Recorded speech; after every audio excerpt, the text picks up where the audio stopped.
Hello students, मैं अजय तिवारी और आप देख रहे हैं अपना प्यारा सा चैनल अध्ययन एकेडमी, जहां पर बीएससी और 12th क्लास के सभी मैथमेटिक्स के वीडियो और फिजिक्स के वीडियो डाले जाते हैं।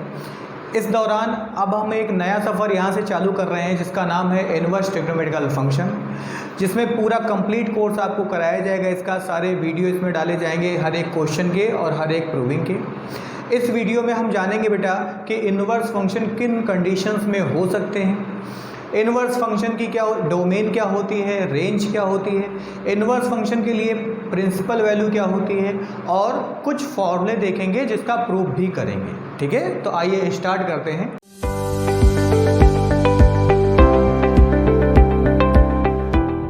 तो इनवर्स फंक्शन, तो पहले देखें कि इनवर्स फंक्शन किनका पढ़ने जा रहे हैं। तो इनवर्स फंक्शन हम ट्रिग्नोमेट्रिकल फंक्शन का पढ़ने जा रहे हैं बेटा, लेकिन ट्रिग्नोमेट्रिकल फंक्शन जो होते हैं वो मेरे पीरियोडिक फंक्शन होते हैं। पीरियोडिक फंक्शन का बेटा इन्वर्ट कभी हो नहीं सकता, तो हम कुछ कंडीशंस लेंगे जिसके अंतर्गत हम क्या करेंगे, इसको इनवर्स फंक्शन बनाएंगे। तो वो कंडीशन क्या है वो भी यहाँ जानेंगे। पहले हम ये जान लें कि ट्रिग्नोमेट्रिकल फंक्शन को सर ने पीरियोडिक फंक्शन क्यों बोल दिया। तो बेटा ट्रिग्नोमेट्रिकल फंक्शन के जो भी वैल्यू आपने बचपन में पढ़ी है, जैसे साइन 0 की वैल्यू 0 होती है, तो दोबारा घूम के आइएगा तो साइन 180 की वैल्यू भी 0 होती है, और उसके बाद यहीं पर सिलसिला नहीं रुकता है, उसके बाद साइन 360 की वैल्यू भी 0 होती है। तो इस तरीके से हर एक वैल्यू, जैसे साइन में, कॉस में, टेन में, ये एक निश्चित एंगल के बाद, एक निश्चित इंटरवल के बाद अपनी वैल्यू को बार बार दोहराती है। तो जब कोई फंक्शन अपनी वैल्यू को बार बार दोहराता है तो इस टाइप के फंक्शन को बोलते हैं पीरियोडिक फंक्शन। ठीक है, तो हमारे ट्रिग्नोमेट्रिकल फंक्शन जो है वो पीरियोडिक फंक्शन है। हम यहाँ पढ़ने क्या जा रहे हैं, ट्रिग्नोमेट्रिकल का फंक्शन का इनवर्स पढ़ने जा रहे हैं बेटा। लेकिन इनवर्स फंक्शन की कंडीशन क्या होती है कि इनवर्स फंक्शन हमेशा किनके बनते हैं, 1/1/2 फंक्शन के बेटा बनते हैं। जो फंक्शन 1/1/2 होगा वही इनवर्स हो सकता है। तो हम यहाँ जानेंगे कि 1/1/2 फंक्शन क्या है पहले, और उसके बाद हम ट्रिग्नोमेट्रिकल फंक्शन को किन कंडीशन में 1/1/2 बना सकते हैं, और उसके बाद उसका हम इनवर्स करेंगे। तो आइए देखते हैं। तो trigonometrical function, trigonometrical function is, trigonometrical functions are periodic function बेटा, पीरियोडिक फंक्शंस। ठीक है ना।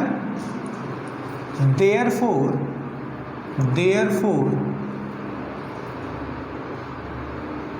Inverse functions of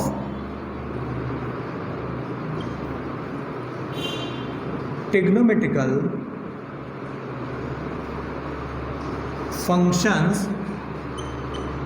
do not exist बेटा, डू नॉट एग्जिस्ट।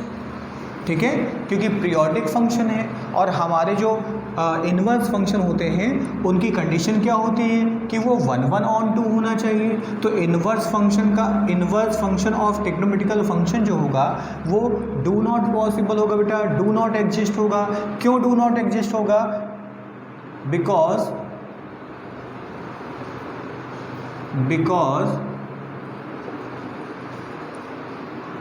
इनवर्स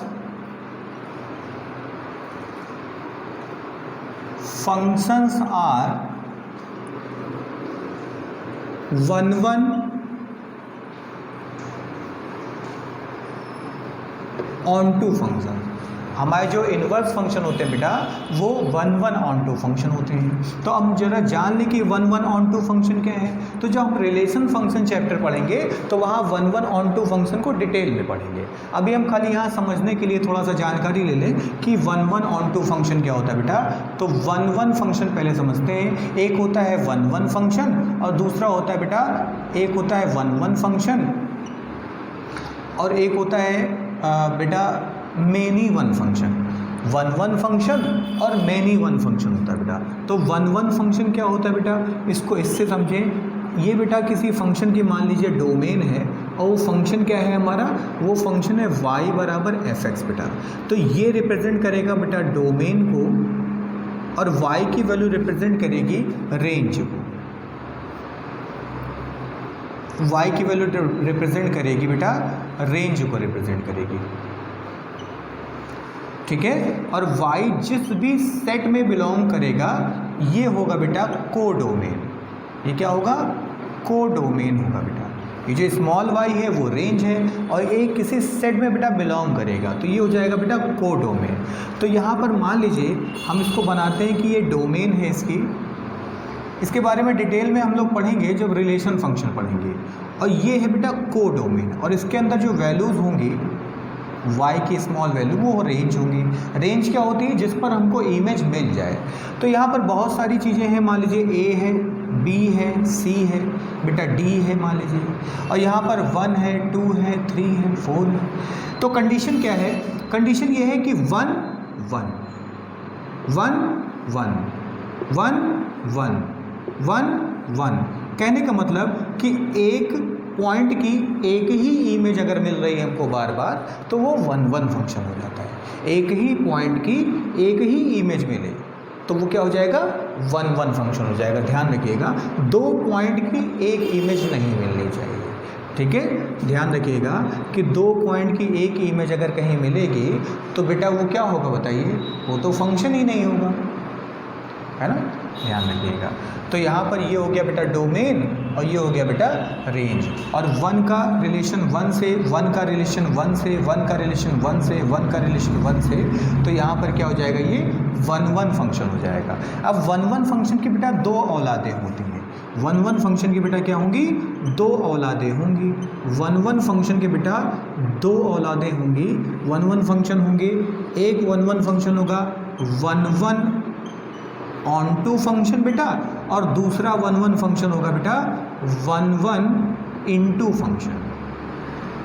एक होगा 1 1 ऑन टू फंक्शन और दूसरा होगा बेटा 1 1 इनटू फंक्शन। एक हो गया बेटा 1 1 ऑन टू फंक्शन और एक हो गया 1 1 इनटू फंक्शन। तो इसकी कंडीशन ध्यान रखिए, इसकी कंडीशन क्या है? 1 1 ऑन टू की कंडीशन समझ लीजिए क्या है, और 1 1 इनटू की कंडीशन क्या है। मेनी 1 भी होता है लेकिन ये सब चीज़ें हम लोग पढ़ेंगे जब हम लोग पढ़ेंगे रिलेशन ऑफ फंक्शन। तो 1 1 फंक्शन को इस फिगर से समझिए। तो कंडीशन क्या है बेटा इसकी कंडीशन जो है, इसकी कंडीशन क्या है बेटा? ध्यान रखिएगा कि डोमेन, पूरी जो डोमेन होगी ना, सॉरी कोडोमेन, जो कोडोमेन होगी ना बेटा वो रेंज के इक्वल होगी। मतलब कोडोमेन के जो ईच एलिमेंट होंगे ये होगी बेटा डोमेन, ये हो गए बेटा डोमेन, और ये है कोडोमेन, और ये जो है ना ये एलिमेंट ये कहलाते हैं बेटा रेंज। ये क्या कहलाते हैं? रेंज कहलाते हैं बेटा। तो अब कोडोमेन जो है वो पूरी पूरी अगर रेंज हो जाएगी तो हमारा 1 1 ऑन टू फंक्शन हो जाएगा। और कोई एक एलिमेंट अगर रेंज नहीं होगा तो वो हमारा 1 1 इनटू फंक्शन हो जाएगा। तो कहने का मतलब क्या हुआ कि ये देखिए, इसे हम एक डायग्राम बना रहे हैं तो 1 2 3 A B C, ये x ये y, ये है बेटा समझ लो, ये समझ लो x, ये है y, ये है डोमेन और ये है कोडोमेन, वहाँ बता ही दिया हमने। तो देखिए जितनी भी डोमेन के एलिमेंट हैं उसकी अपनी रेंज मिल रही है। तो अब यहाँ पर देखिए कोडोमेन में जितने भी एलिमेंट थे वो रेंज हो चुके हैं। तो ये आपका क्या कहलाएगा? ये 1 1 ऑन टू फंक्शन हो जाएगा बेटा। लेकिन अब इसमें आ जाइए, इधर क्या है? ये डोमेन है, ये क्या है? ये रेंज है, ये 1 2 3 और ये A और B। तो अगर एक एलिमेंट भी खाली चला जाए, एक एलिमेंट में खाली चला जाए, कहाँ का? कोडोमेन का। कहाँ का? कोडोमेन का, डोमेन का नहीं, कोडोमेन का। कोई भी एक एलिमेंट खाली चला जाए तो वो हमारा क्या कहलाएगा बेटा? 1 1 इनटू फंक्शन कहलाएगा। 1 1 इनटू फंक्शन, ठीक है। तो ये हो गया 1 1 ऑन टू फंक्शन और ये हो गया 1 1 ऑन टू 1 1 फंक्शन। और 1 1 फंक्शन के क्या हो गए? ये मतलब दो पार्ट हो गए इसके, 1 1 ऑन टू और 1 1 इनटू। तो 1 1 इनटू में क्या ध्यान रखेंगे कि कोई एक एलिमेंट अगर रेंज नहीं होगा तो वो हमारा 1 1 इनटू हो जाएगा, और कोडोमेन के सभी अगर अवयव जो हों एलिमेंट्स वो रेंज होंगे तो वो 1 1 ऑन टू फंक्शन हो जाएगा। तो ये हो गया। इसका अगर मैथमेटिकली हम बेटा क्या कर लें, इसका मैथमेटिकली अप्रोच अगर करें हम, इसका मैथमेटिकली अप्रोच करें तो क्या होगा बेटा कि हम कोई फंक्शन अगर दे रखा है f(x), तो हम क्या करेंगे कि कोडोमेन से कोई दो अवयव ले लेंगे, ठीक है, उसको यहाँ पर रखेंगे। अगर उसके लिए हमारी इमेजेस, या हम क्या करेंगे दो इमेजेस ले लेंगे, किसकी, दो रेंज ले लेंगे, दो इमेजेस ले लिए f(x2) बेटा, और सॉल्व करने पर अगर हमारी वैल्यू जो आती है वो x1 = x2 आ जाती है, तो ये हमारा क्या हो जाएगा, इसका मैथमेटिकल अप्रोच हो जाएगा। मैथमेटिकल अप्रोच इसका हो जाएगा बेटा, ठीक है। क्या होगा कि अगर y बराबर यहाँ पर क्या करेंगे, y बराबर f(x) अगर कर लेंगे, ठीक है, तो f(x1 = f(x2) हम कंसीडर करेंगे। अगर उसके लिए हमारा क्या हो जाए बेटा, यहाँ पर x1 = x2 आ जाए तो वो हमारा हो जाएगा 1 1 फंक्शन। बाकी डिटेल में पढ़ेंगे बाद में। तो आप अच्छा लिखा हुआ है, आप इसको वीडियो को पॉज करके नोट कर लें या स्क्रीनशॉट ले लें। चलिए, नोट कर लिया होगा। अब हम लोग देखेंगे कि सर ने ट्रिग्नोमेट्रिकल फंक्शन को 1 1 इनटू फंक्शन क्यों नहीं बोला, सॉरी 1 1 ऑन टू फंक्शन क्यों नहीं बोला। तो देखिए बेटा, हम इसको ग्राफ से समझते हैं, बेटा साइन का ग्राफ देखते हैं। पहले तो ट्रिग्नोमेट्रिकल फंक्शन क्या है, ट्रिग्नोमेट्रिकल फंक्शंस। तो ट्रिग्नोमेट्रिकल फंक्शंस कौन कौन से होंगे बेटा, सबको पता है, sin x, cos x, tan x बेटा, cot x, sec x, cosec x। तो इनके इन्वर्स फंक्शन भी हो जाएंगे। इन्वर्स फंक्शन क्या होगा, पावर -1 लग जाएगी, उससे हो जाएगा काम। चलिए पहले देखते हैं कि ये पीरियोडिक क्यों है। तो बेटा इनके ग्राफ पर नज़र डालें। भाई क्या बीमारी है, उसके लिए हमें क्या करना पड़ता है बताओ, एक्सरे निकालना पड़ेगा ना। तो आइए इनका एक्सरे निकालते हैं, इनकी अल्ट्रासाउंड रिपोर्ट वगैरह चेक करते हैं क्या है क्या नहीं, तो ये पता चलेगा क्या बीमारी है इसमें जिसके कारण ये इन्वर्स फंक्शन नहीं बन पा रहा है। तो देखिए बेटा कि y बराबर हमने फंक्शन ले लिया sin x, इसका ग्राफ बनाने जा रहे हैं। तो कुछ बातें आपको ध्यान रखनी पड़ेगी कि इसकी डोमेन क्या होती है बेटा, डोमेन होती है -π/2 to +π/2, और रेंज क्या होती है, रेंज होती है -1 और +1। बेटा ये ब्रैकेट जो लगाते हैं ये क्लोज इंटरवल होता है, और ये होता है बेटा ओपन इंटरवल, ये है ओपन इंटरवल, ठीक है। तो ओपन इंटरवल कहाँ पर यूज करेंगे, जहाँ पर हम -∞ और +∞ की बात करेंगे तो ये ओपन है, ये कहीं हमको मिल नहीं पाएंगे। लेकिन कोई सर्टेन अगर लिमिट इंटरवल दे रखा है तो उसको क्लोज मिलेंगे। इसको बाद में पढ़ेंगे कि क्लोज इंटरवल क्या है और ओपन इंटरवल क्या है। इतना ध्यान रखिएगा कि यहाँ इनफाइनाइट की कहीं भी वैल्यू होगी, जैसे 10 में भी मिलेगी, तो वो रोकी नहीं जा सकती बेटा, वो ओपन ही है। इनफाइनाइट को हम क्लोज़ नहीं कर सकते। जब हम इनफाइनाइट जान पाएंगे कहाँ होता है तभी ना क्लोज़ कर पाएंगे, तो उसको क्लोज़ नहीं कर सकते। अभी के लिए ध्यान रखिए कि डोमेन है बेटा इसकी ये, और रेंज इसकी ये है। तो अब देखिए इसका ग्राफ बनाने जा रहे हैं। ये x हो गई बेटा वैल्यू, ये x डैश वैल्यू हो गई, ये y एक्सिस, ये y डैश एक्सिस। यहाँ तक समझ में आ रहा सबको, चलो बहुत बढ़िया।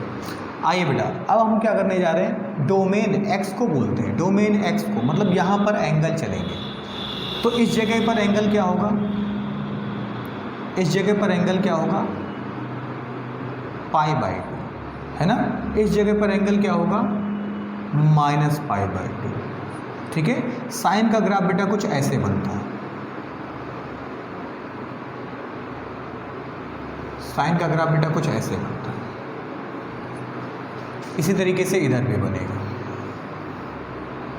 ठीक है। इसी तरीके से बेटा इधर भी बनेगा।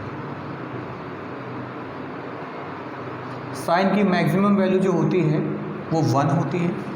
तो अगर यहाँ पर हम एक इसकी लाइन खींचे, बाउंड्री लाइन या टेंजेंट बोल सकते हैं इस ग्राफ की, तो ये हमको रिप्रेजेंट करेगा y = 1 बेटा। और अगर यहाँ पर खींचें तो ये रिप्रेजेंट करेगा y = -1, ठीक है। देख लीजिएगा ग्राफ ऐसे होता है। अब यहाँ से देखिए बेटा, इसको पीरियोडिक क्यों बोला गया कि साइन की जो वैल्यू यहाँ से यहाँ से यहाँ से यहाँ से यहाँ से यहाँ से यहाँ से यहाँ से यहाँ तक गई, जब रिवर्स आए तो वापस वापस वापस वापस वापस वापस वापस वापस वापस यहाँ पर चले। फिर ये जितनी वैल्यू नीचे पे आई उसी रास्ते से ऊपर भी हम चले गए। तो ये क्या कर रहा है, बार बार अपनी वैल्यू को क्या कर रहा है बेटा, रिपीट कर रहा है। तो हमें क्या करना पड़ेगा, इसका अगर हम इन्वर्स निकालना चाहेंगे तो घुमा के बेटा इसका अगर इन्वर्ट कर दें तो ये फिर से फंक्शन वही हो जाएगा, इन्वर्ट नहीं होगा बेटा, है ना। एग्जाम्पल के तौर पे मान लीजिए हम एक सर्किल ले लें, ये भी पीरियोडिक है बेटा, ये सर्किल ले लिया, ये भी पीरियोडिक है। तो ये रियल इमेज है इसकी बेटा। अगर हम इसको इन्वर्ट कर दें, हमने बोला इसका इन्वर्ट करने जा रहे हैं, ठीक है, इन्वर्स कर दें या इन्वर्ट कर दें इसका, तो ये देखिए हमने इसका इन्वर्स कर दिया। अब अगर हम इसको हटा दें तो आपको कैसे पता चलेगा कौन इन्वर्स है कौन नहीं। तो पीरियोडिक फंक्शन का इन्वर्स पॉसिबल नहीं है बेटा, क्योंकि ये रियल इमेज है इसकी और हमने इसको इन्वर्ट कर दिया। तो सर्किल का इन्वर्ट मतलब ये पीरियोडिक को समझाने के लिए सर्किल का जो इन्वर्स है तो वही रहेगा। इसीलिए यहाँ पर हम क्या करते हैं बेटा, इसको सर्टेन बाउंड्री में क्या करते हैं, फिक्स कर देते हैं, इसकी बाउंड्री सर्टेन बाउंड्री फिक्स कर देते हैं। उसके बाद हम इसको क्या करते हैं बेटा, उसके बाद हम इसको बनाते हैं इन्वर्स फंक्शन। एक तरीके से इसका अगर आप वो पढ़ रहे हैं, क्या कहते हैं उसको, सर ने बोला था कि 1/1/2 फंक्शन नहीं है, उसको भी देख लीजिए। अगर उससे आप देखना चाहें कि सर ने बोला 1/1/2 फंक्शन नहीं, 1/1/2 फंक्शन होगा तो आपका इन्वर्स होगा, वरना नहीं होगा। चलिए देख लेते हैं कैसे ये 1/1/2 फंक्शन नहीं है बेटा। तो गौर से देखिए, ये x है, ये y है। अब बेटा π/2 पर वैल्यू क्या मिलती है, 1 मिलती है, बहुत बढ़िया। 0 पर क्या मिलती है, साइन 0 की वैल्यू 0 मिल जाती है। -π/2 पर क्या मिलेगी बताइए, -π/2 पर क्या मिलेगी, -1 मिल जाएगी, है ना। और बेटा अगर पाई पर वैल्यू लाई जाए, फिर से देखते हैं, ये x है, ये y है। बेटा अगर -π/2 की बात करें तो वैल्यू मिलेगी -1, 0 की बात करें वैल्यू मिलेगी 0, π/2 की बात करें वैल्यू मिल जाएगी 1, और फिर से पाई की बात करें तो फिर से वैल्यू मिल गई 0। अब उस 0 वैल्यू को यहाँ थोड़ा ना दिखाएंगे, 0 1 है, कोडोमेन में 1 0 है। तो देखिए ये तो है, ये 1 1 दिखा रहा है, ये 1 1 दिखा रहा है, ये 1 1 दिखा रहा है। यहाँ तक की बात तो समझ में आती है। लेकिन जैसे ही पाई लगा दिया तैसे क्या बना दिया है बेटा, ये मेनी 1 बन गया, मतलब मेनी पॉइंट की 1 इमेज बन गई। तो अब ये 1 1 नहीं हुआ, तो इसको 1 1 बनाने के लिए क्या करेंगे बताइए, ये जो एक्स्ट्रा में 0 वाली इमेज मिल रही है, इसी को अगर हटा दिया जाए तो ये मेनी से किस में कन्वर्ट हो जाएगा, 1 1 में कन्वर्ट हो जाएगा। इसीलिए जब इन्वर्स फंक्शन हम निकालते हैं किसका, साइन का, तो हम इन बाउंड्रीज़ के बीच में इसको क्या कर देते हैं, फिक्स कर देते हैं। इन बाउंड्रीज़ के बीच में इसको फिक्स कर देंगे, घेर देंगे बेटा। तो हम पूरे का तो नहीं निकालेंगे इन्वर्स, ये जो बाउंड्री हमने इनकी फिक्स कर दी, ये π/2 दिख रहा है, और ये जो ये बाउंड्री फिक्स कर दी, सॉरी -π/2 है, और ये वाली बाउंड्री जो फिक्स कर दी प्लस का π/2, इसके बीच में जो ग्राफ गया है ना ये साइन का, हम बेटा इसी का कर सकते हैं इन्वर्स। ये जो ग्राफ गया है हम बेटा इसी का इन्वर्स कर सकते हैं। ठीक है, क्योंकि बाकी का इन्वर्स नहीं करेंगे क्योंकि वो वैल्यू बार बार रिपीट हो रही है, तो हम इसी का बेटा इन्वर्स करने जा रहे हैं। क्यों? इसमें पाई भी वैल्यू आ रही बेटा, और पाई के लिए फिर से 0 मिल रहा है, तो 0 का मतलब मेनी वन नहीं चाहिए मुझे, 1 1 चाहिए। तो हम 1 1 के लिए क्या करेंगे, इसकी बाउंड्री लाइन फिक्स करेंगे, इसकी डोमेन को हम कट करेंगे थोड़ा सा और फिक्स डोमेन ले लेंगे, और वो फिक्स डोमेन क्या होगी बेटा, वो फिक्स डोमेन होगी -π/2 से +π/2 के बीच में। ठीक है, तो बाकी पार्ट को अगर हम यहाँ से हटा दें तो हमें पता चल जाएगा कि हम किसका इन्वर्ट करने जा रहे हैं। तो भैया इसका हम इन्वर्जन करने जा रहे हैं, इसका हम इन्वर्ट करने जा रहे हैं। तो आइए अब हम इसका इन्वर्ट करें, इन्वर्स फंक्शन बनाए बेटा। तो अगर साइन इन्वर्स का ग्राफ निकाल, तो साइन इन्वर्स का ग्राफ देखने जा रहे हैं। इसके लिए भी डोमेन ध्यान रखिएगा कि डोमेन इसकी बेटा क्या होगी, इन्वर्स करने जा रहे हैं ना, तो सब कुछ उल्टा होगा बेटा। तो डोमेन क्या होगी, जो इसकी रेंज होगी वो डोमेन हो जाएगी, और रेंज क्या होगी, जो इसकी डोमेन होगी वो रेंज हो गई,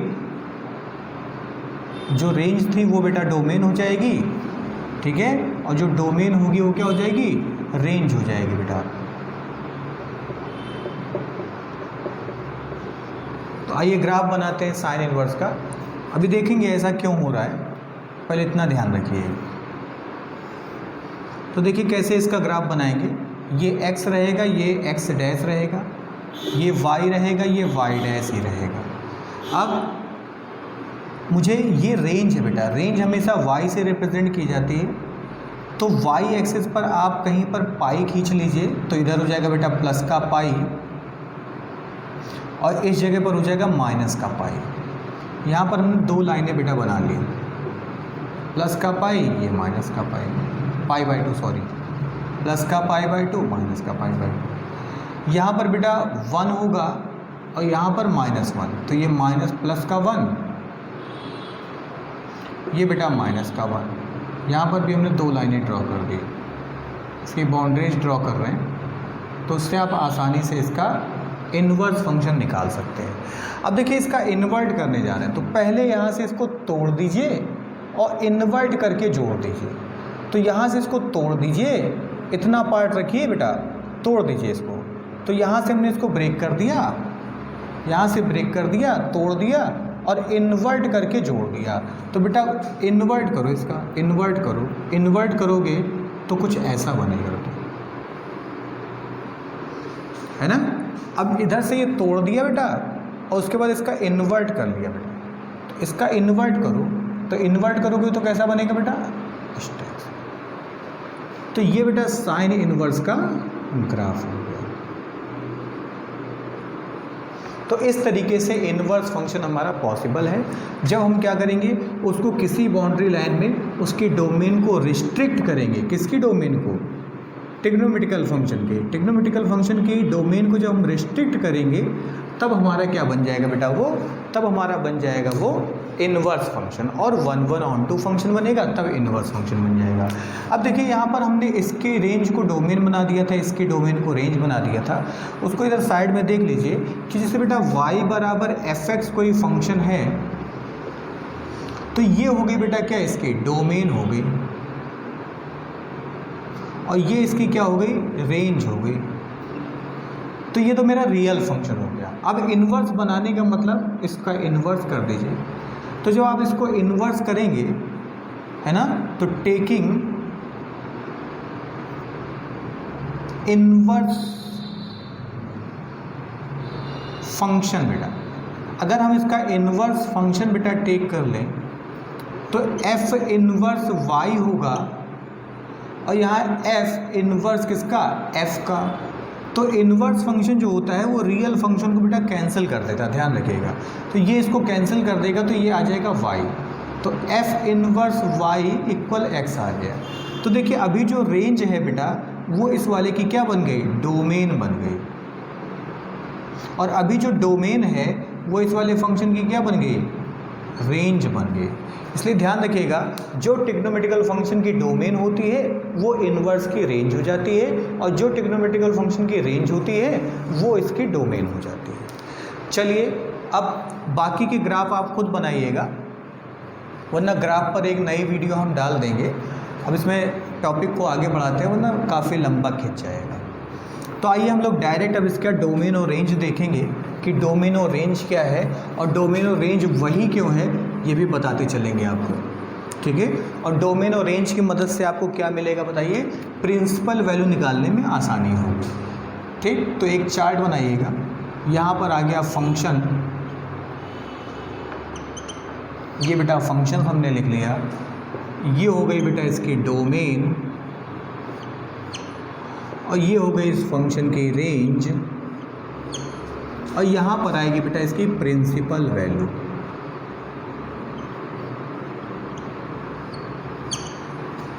ध्यान रखिएगा कहीं अगर क्लोज इंटरवल है बेटा तो इसके बीच में अगर x को डिफ़ाइन करना होगा तो आप डिफ़ाइन करेंगे कि x जो होगा वो a से छोटा होगा और b से बड़ा होगा, मतलब ग्रेटर देन इक्वलिटी का भी साइन लगेगा, मतलब इक्वल भी है और ग्रेटर भी है। लेकिन अगर कहीं ओपन इंटरवल हो गया बेटा, ओपन इंटरवल, तो इक्वलिटी का साइन हट जाता है, किसका साइन आता है बेटा, खाली इनइक्वलिटी का साइन आ जाता है, ग्रेटर देन और लेस देन का, ठीक है। ध्यान रखिए जैसे किसी कमरे के अंदर हम हैं बेटा, तो कमरे की ये जो दीवारें हैं, कमरे में हम किसी हैं तो वो एक दीवार है, वो हमको बेटा क्लोज़ किए हुए है। अगर हम छत पे चले जाएं तो हम क्या करेंगे, हम उस छत के एरिया पर भी रह सकते हैं और साथ ही साथ कहाँ रह सकते हैं, उस दीवार पर भी जा सकते हैं जो दीवार हमको बेटा क्लोज़ किए हुए थे। तो हम उस कमरे के लेस देन में भी रह सकते हैं, उस लिमिट के ग्रेटर देन में भी रह सकते हैं, साथ में इक्वलिटी पर भी रह सकते हैं। लेकिन अगर एक पार्क में खड़े हो जाएं तो वो ओपन इंटरवल है बेटा, उसमें एक्स कहीं पर भी जा सकता है। तो अभी इतने के लिए आप ध्यान रखें इतना सा, बाकी बातें होंगी वो बाद में बना दिया जाएगा वीडियो इसका भी, ठीक है, कहाँ पर क्या है क्या नहीं उसको देख लेंगे।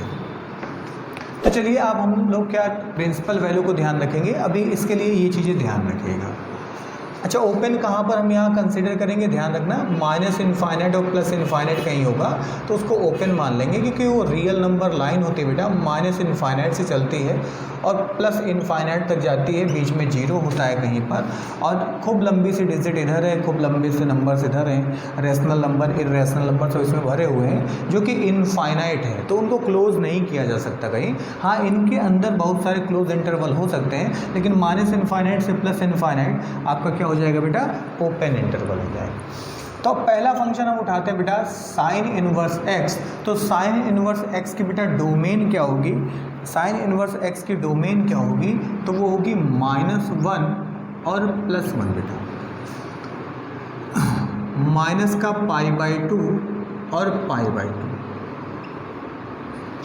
ठीक है। तो अगर ये क्लोज इंटरवल है बेटा तो x लेकर के चल रहे हैं ना, तो x क्या होगा बताइए, लेस देन एन इक्वल -π/2 होगा, है ना, और ग्रेटर देन एन इक्वल π/2 होगा। इसी तरीके से अगर हम कॉस इनवर्स की बात करें तो कॉस इनवर्स की जो मैक्सिमम वैल्यू होती है वो भी +1 होती है और मिनिमम वैल्यू होती है बेटा -1। तो ध्यान रखिएगा, अब इस हिसाब से अगर इसकी कॉस में वैल्यू निकालें तो ये होता है पाई और ये होता है 0। तो अगर इस हिसाब से हम रखें तो हमको यहाँ पर π,0 रखना चाहिए, लेकिन बेटा ये गलत होगा। क्यों गलत होगा, हमेशा छोटे वाले को बेटा पहले रखेंगे। तो यहाँ पर -1 छोटा था तो इधर पहले रख दिए। अभी यहाँ पर क्या है बेटा, +1 जो है मतलब 0 वाली वैल्यू वो छोटी है, तो छोटी लिमिट पहले बड़ी लिमिट बाद में, ये संस्कार है हमारा, इसी हिसाब से चलेंगे। तो अब यहाँ पर क्या होगा बताओ, जो x है क्योंकि ये क्लोज इंटरवल है तो ग्रेटर देन इक्वल क्या हो जाएगा, लेस देन इक्वल 0 हो जाएगा, ग्रेटर देन इक्वल π हो जाएगा। इसके बाद बेटा tan इनवर्स की बात करें, tan इनवर्स x की बात करें तो इसकी डोमेन होगी -∞ से +∞, जिसको बेटा आप रियल नंबर का r भी बोल सकते हैं। तो अगर ये रियल नंबर का r है तो क्या होगा बताइए, -∞ किस पर मिलता है, -π/2 पर, और +∞ किस पर मिलता है, +π/2 पर। लेकिन गौर से देखिए ये -∞ +∞ है, क्लोज नहीं किया जा सकता, तो ये ओपन रहेगा तो इधर भी ओपन रहेगा। अगर ये ओपन रहेगा तो -π/2 से क्या होगा, लेस देन होगा x और ग्रेटर देन होगा π/2 से, इक्वलिटी का साइन हट जाएगा। इसी तरीके से कॉट इनवर्स एक्स की बात करें तो वो भी बेटा माइनस इनफाइनाइट से प्लस इनफाइनाइट, और रियल नंबर लाइन भी बोल सकते हैं बेटा हम, ये भी बेटा माइनस का पाई बाई टू, सॉरी अब इसमें छोटा कौन है, जीरो पर होता है इनफाइनाइट और पाई पर क्या होता है बेटा माइनस का इनफाइनाइट, है ना। जीरो पर क्या होता है इनफाइनाइट होता है बेटा, क्योंकि 10 का उल्टा होता है हमारा क्या जीरो, सॉरी इनफाइनाइट, ठीक है। तो जीरो पर हो जाएगा बेटा ये इनफाइनाइट, और उसके बाद ये पाई पर क्या हो जाएगा बताइए, पाई बाई टू पर हो जाएगा जीरो, और पाई पर हो जाएगा फिर से ये माइनस का इनफाइनाइट, ठीक। तो इसके लिए क्या होगा बताइए, जीरो से बड़ा होगा और पाई से छोटा हो जाएगा वैल्यू। फिर इसके बाद आई बात किसकी बेटा, कॉसेक इनवर्स एक्स की। तो कॉसेक इनवर्स एक्स क्या होता है बताइए, उसकी भी value minus pi by to -1 से +1 बेटा क्लोज इंटरवल। लेकिन यहाँ पर एक प्रॉब्लम है, प्रॉब्लम क्या है कि जब हम कॉस की टेबल देखते हैं तो कॉसेक की टेबल देखते हैं तो कॉसेक जीरो की जो वैल्यू है बेटा वो इनफाइनाइट होती है। कॉसेक जीरो की वैल्यू क्या होती है, इनफाइनाइट होती है, और कॉसेक पाई बाई टू की वैल्यू 1 होती है, और कॉसेक बेटा माइनस पाई बाई टू की वैल्यू -1 होती है। तो गौर से देखो ये बात कुछ हजम नहीं होती कि -1 और +1, क्योंकि अगर हम नंबर लाइन में देखें बेटा, अगर ऐसे चलें तो यहाँ माइनस का पाई बाई टू आएगा और यहाँ पर प्लस का पाई बाई टू आएगा, और जीरो तो बेटा इसके बीच में आएगा। तो माइनस पाई बाई टू पर वैल्यू मुझे -1 मिल रही है, और प्लस पाई बाई टू पर वैल्यू मुझे +1 मिल रही है, और इस पर मिल रही बेटा इनफाइनाइट। तो ये बातें कुछ हजम नहीं हो रही। क्यों नहीं हजम हो रही, क्योंकि -1 और +1 से बहुत बड़ा है इनफाइनाइट। तो एक छोटी चीज़ में बहुत बड़ी वैल्यू कैसे रखी जा सकती है, तो इसीलिए इसकी जो रेंज निकाली जाती है बेटा, वो रेंज कौन सी होती है, वो रेंज ये तो होगी लेकिन उसमें ये वैल्यू हटा दी जाएगी। तो ये वैल्यू अगर हम हटा देते हैं बेटा, तो उसके लिए हम यहाँ पर क्या लिखने का तरीका होगा कि हम यहाँ पर रेंज जो लिखेंगे वो माइनस पाई बाई टू से प्लस पाई बाई टू तो लिखेंगे, लेकिन उसमें घटा क्या दिया जाएगा, उसमें से जीरो वाले पार्ट को हटा दिया जाएगा, क्योंकि कॉसेक इनवर्स जीरो की वैल्यू हो जाएगी इनफाइनाइट, जो कि इन दोनों के बीच में पॉसिबल नहीं है। तो यहाँ पर क्या होगा बेटा, ये होगा माइनस का pi by two greater than and equal X, और लेस देन एन इक्वल क्या हो जाएगा बेटा पाई बाई टू, और वहाँ पर साइड में क्या लिखेंगे कि x not equal zero, x zero के इक्वल नहीं होगा। यही कुछ काम इधर भी करेंगे सेक इनवर्स x में। तो सेक इनवर्स x की भी वैल्यू क्या होगी, -1 और +1 होगी, ठीक है। अब 1 होता है जीरो पर, माइनस होता है पाई पर, क्लोज इंटरवल है, जीरो से पाई लगा देंगे, हमेशा छोटे को पहले बड़े वाले को बाद में। लेकिन कॉसेक सेक में क्या होता है बेटा, सेक इनवर्स एक्स की अगर हम यहाँ पर बात करें, सेक इनवर्स एक्स की अगर हम बात करें, सेक की बात करें, तो सेक में बेटा जो जीरो होती है वो वैल्यू 1 होती है, और जो पाई होता है वो वैल्यू हो जाती है बेटा कितनी, -1 होती है। अच्छी बात है, लेकिन इस जीरो से पाई के बीच में एक जगह पाई बाई टू भी मिलेगा आपको, इस जीरो से पाई के बीच में एक जगह पाई बाई टू भी मिलेगा, और उस पाई बाई टू पर वैल्यू बेटा हो जाती है इनफाइनाइट। तो ये बातें हजम नहीं हो रही कि 1 और -1 के बीच में बेटा इनफाइनाइट कैसे हो सकता है। तो गलत बात है नहीं, तो गलत बात है तो भैया गलत बात को हम लोग सही बात करेंगे। तो इसके लिए ध्यान रखिएगा कि यहाँ माइनस में पाई बाई टू को हटा देते हैं, यहाँ से ध्यान रखिएगा। ये बच्चों को कन्फ्यूजन रहता है इसमें डोमेन और रेंज में, तो उम्मीद करते हैं बहुत अच्छे से समझ में आ रहा होगा आपको। इसको हटाया क्यों है उसका भी तरीका आपको बता दिया कि जीरो पर वैल्यू होती है 1 और बेटा पाई पर वैल्यू होती है -1, लेकिन इस जीरो से पाई के दौरान एक स्थिति ऐसी बनेगी जो होगी पाई बाई टू की। अरे जीरो से 180 बजा रहे हैं भाई साहब, 90 तो मिलेगा ही। उस 90 पर वैल्यू जो होती है बेटा वो कितनी होती है, माइनस का इनफाइनाइट। तो इस प्लस का इनफाइनाइट, तो इन दोनों वैल्यू के बीच में क्या इनफाइनाइट आ सकता है, नहीं आ सकता। मतलब ये क्या है, गलत बात है। तो उस गलत बात को यहाँ से बेटा घटा दिया जाए, तो ये क्या होगा, नॉट इक्वल होगा बेटा पाई बाई टू के। ठीक है, समझ में आ रहा होगा, नोट कर लीजिए इसको। चलिए नोट कर लिया, हटा रहे हैं बेटा। अब इस पर क्वेश्चन देखेंगे, प्रिंसिपल वैल्यू हो गई, इस पर 1-2 क्वेश्चन देखेंगे। इन प्रिंसिपल वैल्यू को ध्यान रखिएगा। चलिए इधर देखते हैं, पहले क्वेश्चन इधर देखते हैं। जैसे क्वेश्चन उठाते हैं, साइन इनवर्स 1/2, साइन इनवर्स 1/2 बेटा। तो एक बात बताइए कि साइन इनवर्स हमने बताया था साइन इनवर्स 1/2, तो साइन में बेटा ये किसकी वैल्यू होती है? तो ये साइन में वैल्यू होती है बेटा 30 की। साइन में वैल्यू किसकी होती है? 30 की। अब 30 के हिसाब से जो इनवर्स फंक्शन होता है वो मेन फंक्शन को ख़त्म कर देता है। तो मेन फंक्शन को ख़त्म कर दिया तो ये आ गई वैल्यू π/2। तो पहले हम ये चेक करेंगे कि क्या वो इस डोमेन में है। अगर इस डोमेन में है तब तो बातें ठीक हैं, लेकिन अगर इस डोमेन में नहीं है तो हम क्या करेंगे, उसको करेक्ट करेंगे बेटा। उस हिसाब से देखेंगे क्या है क्या नहीं।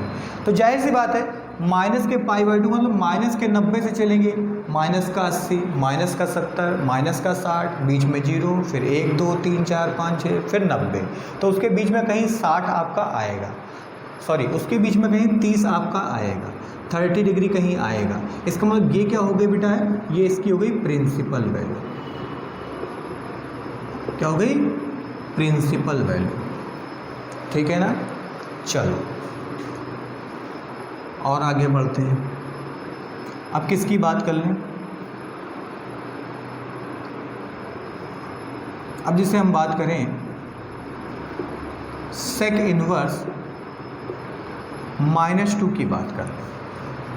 तो सेक इनवर्स -2 की बात कर लें तो ये सेक क्या होता है, ध्यान रखिएगा। जो इनवर्स फंक्शन होते हैं, इनवर्स फंक्शन है ना, इनवर्स फंक्शन जो होते हैं वो क्या होते हैं? इनवर्स फंक्शन जो होते हैं वो क्या होते हैं बेटा? वो एंगल होते हैं एक प्रकार के। तो इसको आप एंगल के इक्वल भी कर लो, चाहो तो ऐसे भी कर सकते हो, किताबों में ये मेथड भी दिया हुआ है। आप इसको इधर ट्रांसफ़र कर लो तो क्या बन जाएगा? सेक थीटा बराबर आ जाएगा बेटा -2। ठीक है। अब -2 है बेटा। अब इस -2 को आप क्या ऐसे लिख सकते हैं? पहली चीज़ तो निगेटिव छुपा लो, निगेटिव छुपा लो तो सेक में जो 2 वैल्यू होगी वो किसकी होगी? 60 की होगी। किसकी होगी? 60 की। तो क्या हम बेटा सेक में इसको ये लिख सकते हैं? बताइए। नहीं लिख सकते हैं।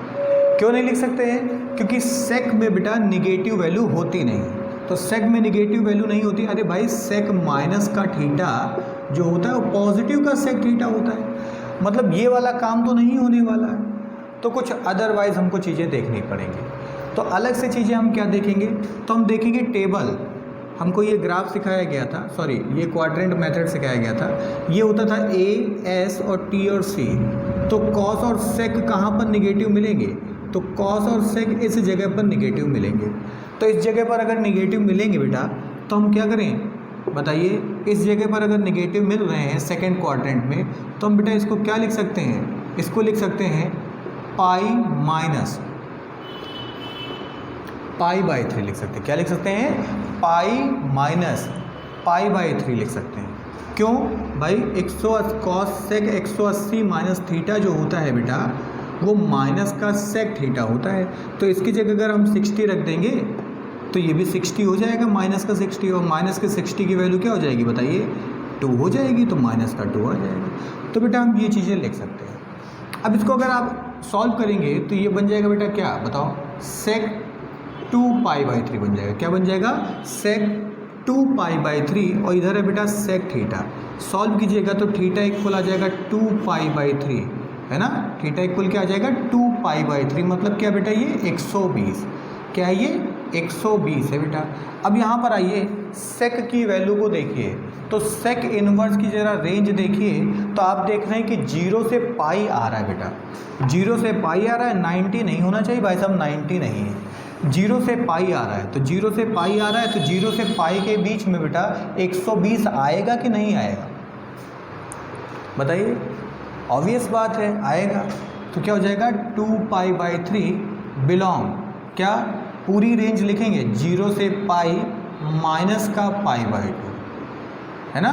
तो अगर ये बिलोंग करता है इस रेंज के बीच में, जो ये इंटरवल दिया हुआ है या रेंज दिया है, तब ये क्या हो जाती है, प्रिंसिपल वैल्यू हो जाती है, वरना ये प्रिंसिपल वैल्यू नहीं रह जाती। ध्यान रखिएगा। अगर हम लोग यहाँ पर वैसे भी देख लें कि अगर हम यहाँ निगेटिव का पाई बाई 3 ले लेते, ये चीज़ बेटा पॉसिबल नहीं है, ये चीज़ पॉसिबल नहीं है। लेकिन अगर हम ले लेते तो आपके हिसाब से ये वैल्यू तुरंत आप बना देते माइनस का पाई बाई 3। क्या बना देते, माइनस का पाई बाई 3, मतलब निगेटिव का 60, और लिख करके चले जाते और आपको नंबर ना मिलता। क्यों ना मिलता, क्योंकि ये वैल्यू 0 से पाई के बीच में कहीं लाई करेगी क्या। अरे भैया 0 से 180 के बीच में कहीं निगेटिव का 60 मिलेगा क्या, नहीं मिलेगा। लेकिन 0 से 180 के बीच में बेटा 120 मिलेगा। तो ये होगी प्रिंसिपल वैल्यू, वो प्रिंसिपल वैल्यू नहीं हो सकती। तो इस बात को ध्यान रखिएगा। नेक्स्ट वीडियो में और भी बातें करेंगे और अच्छे सवाल लेकर के आएंगे, ठीक है, और उसमें हम फॉर्मूले की प्रूविंग देखेंगे। आज के वीडियो में इतना ही, तब तक के लिए नमस्कार। हमारे साथ बने रहिए, ठीक है। हमारे परिवार से जुड़ने के लिए चैनल को सब्सक्राइब करें और इसको बढ़ाने के लिए वीडियो को शेयर करें, और प्रोत्साहन देने के लिए, इनकरेज करने के लिए हमको लाइक करना ना भूलें, ठीक है। आज के लिए इतना ही। दोबारा से एक बार नमस्कार, जय हिंद, जय भारत।